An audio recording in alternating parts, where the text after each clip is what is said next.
Currently with EVE Online and the new project, the Project Legion, it's a sandbox type environment.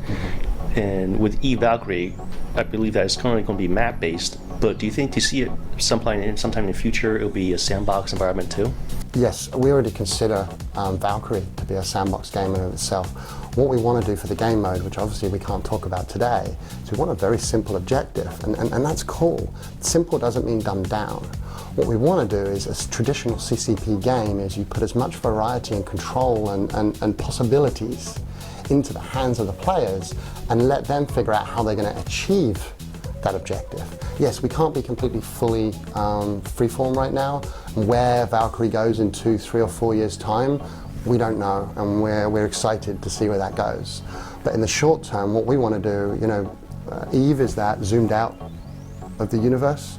We're sort of under a microscope, we're zoomed very in. So in EVE Valkyrie, you get the moments like the first Titan being destroyed, and they made it on the planet, and it's an event in EVE that exists in EVE.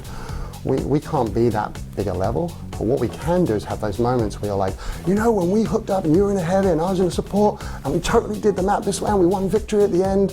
Hopefully we have 1,000 stories like that, and that's what Valkyrie gets to create in its game mode. So in a sandbox, yes, we're not just putting you in there and like the EVE universe.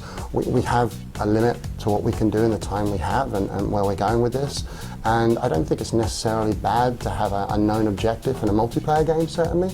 Where we go in the future, people have asked about campaign and co-op modes and whether it attaches to EVE and all these other possibilities. Those are great, and we'll look at everything and find the right thing to do down the line.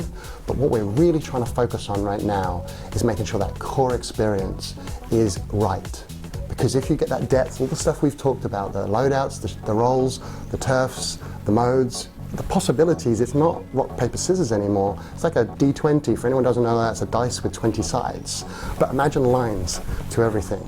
It's that combination of possibilities that is the sandbox. And it's that combination of possibilities that allows you and will make you want to come back and play our game 1,000 times, 2,000 times, 3,000 times, and have those user-created experiences that are to scale with where we are in the EVE universe.